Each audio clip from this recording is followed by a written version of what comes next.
The Federalist period, an overview. The Federalist period, which lasted from around 1789 to 1801, had some great successes and some bitter failures. It saw the establishment of the National Bank,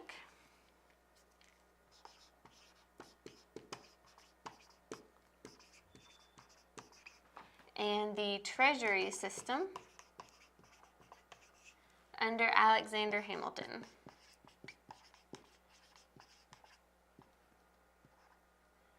And Hamilton is probably the one person you will see most associated with federalism. He was a big proponent of all of the different ideas that made up federalism. He was the biggest pusher for a new kind of economy under the Federalist ideas, and he established the National Bank and established the Treasury system for the United States. And he also pushed some other economic policies during the United States' formative early years, which helped boost the economy and get some money flowing back into the United States, and the U.S. was able to pay off a significant portion of its debt during this period. That was also very important to Alexander Hamilton and other Federalists.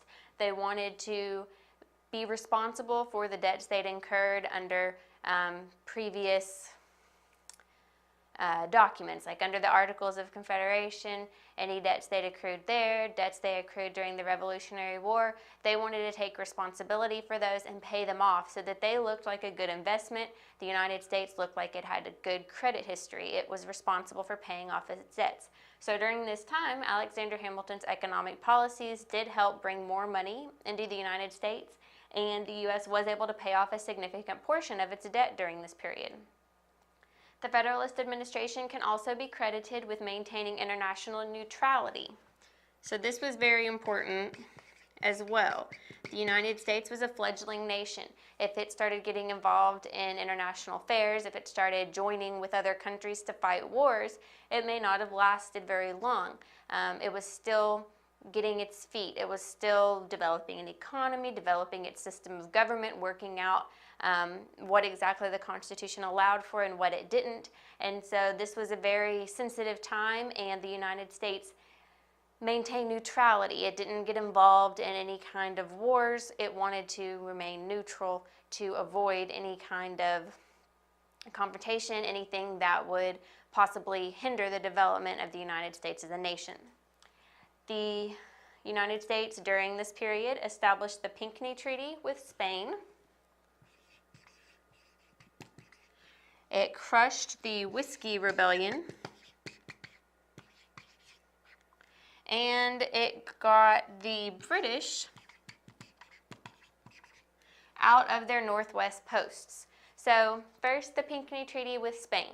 Spain saw the United States siding with Britain a little bit more than it liked, and Spain wanted to establish friendly relations with the United States as well.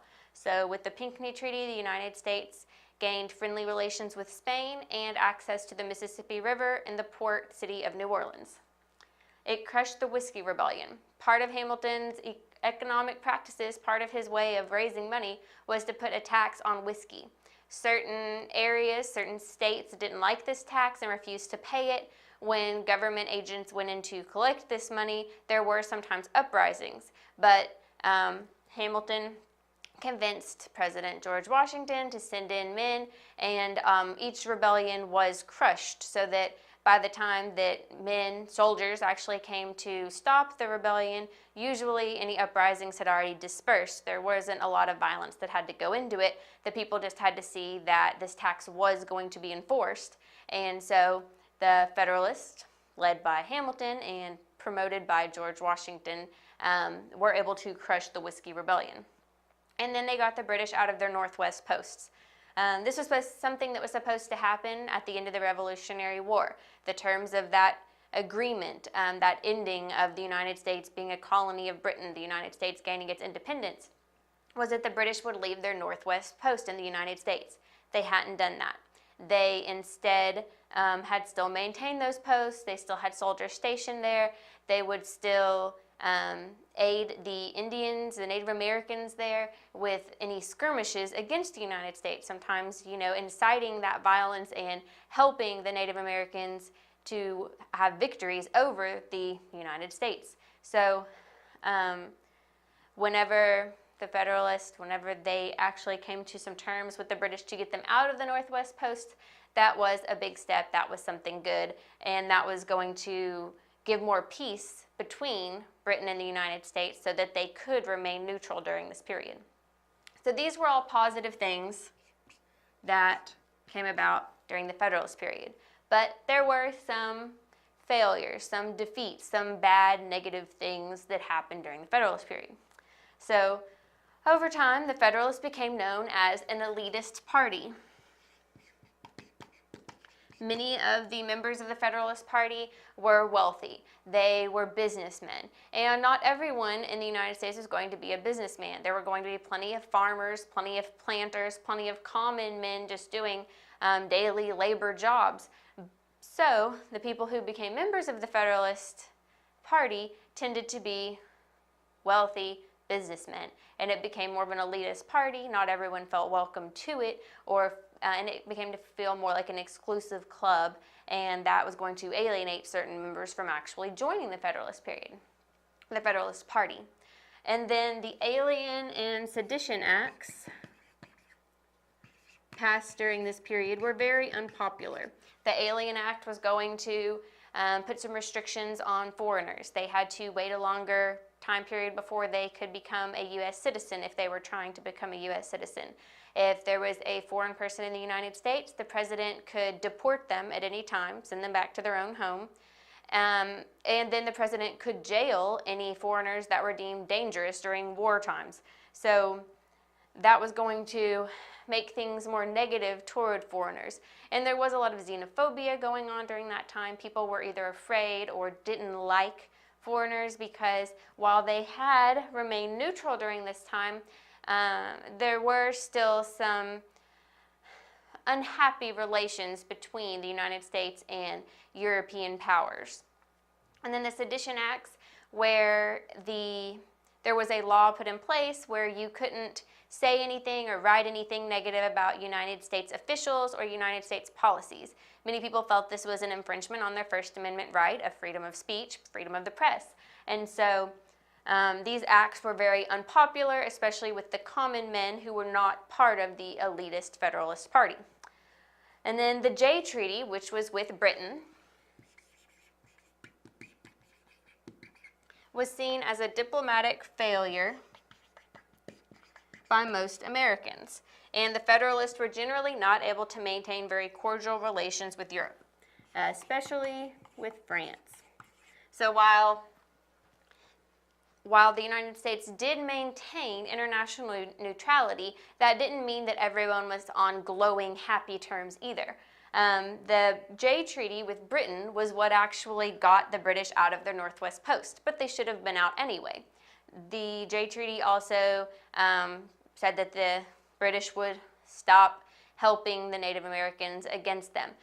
But these were things that the British should have already stopped doing, so the fact that they had to put a treaty in place for it wasn't the greatest thing. France was very unhappy about the Jay Treaty because France felt like the United States should still be honoring the treaty they had signed during the Revolutionary War, to where France would help the United States if they were being attacked, and the United States would help France if they were being attacked. Well, this worked during the Revolutionary War because France came and helped the United States get their freedom. But then when France was revolting and having wars with Britain, the United States wasn't coming to help because the United States was trying to remain neutral. And though George Washington declared that they were going to remain neutral, France still felt like the United States should be honoring this old treaty. So when they signed the Jay Treaty with Britain, it was like a slap in the face saying, yeah, we're not honoring your treaty, and now we've signed a treaty with Britain, who is your enemy. So France was very unhappy with this. Then as a result of the Jay Treaty, the United States signed the Pinckney Treaty with Spain. So now the United States has treaties with Spain, it has treaties with Britain, and it's not honoring the treaty with France. The other European powers didn't like that the United States was signing treaties with the other European countries. So Spain didn't like that France and Britain were involved. Britain didn't like that Spain and France were involved. They all kind of wanted the monopoly on the United States, and it wasn't happening because the United States was trying to remain a neutral party. So while it was remaining neutral, while it wasn't fighting wars with any of the major European powers, the relations were not altogether glowing or cordial at this time. So these would be your two negatives or failures on the part of the Federalist Party. So this just gave you an overview of the Federalist period. There were some positives that came about during this time, especially economically. We paid off a lot of our debt. We established the National Bank and the Treasury system, and the United States was able to maintain international neutrality. However, there were some problems with the Federalist Party. It became more of an elitist party as it started to tailor more to wealthy businessmen, and the Alien and Sedition Acts passed during this time were very unpopular. Also, while we were maintaining international neutrality, the Federalist period saw not so great relations with the European powers. While they weren't fighting with them, they also didn't have great relations with them. To find out more about how to ace your test and get more practice for your test, click the study guide. Learn why Mometrix is the best and smartest decision you could make for your test prep choice. We have done all the work cutting through the fluff to give you what you need to perform well on your exam. Click the study guide to get started now. And thank you for watching and learning with us.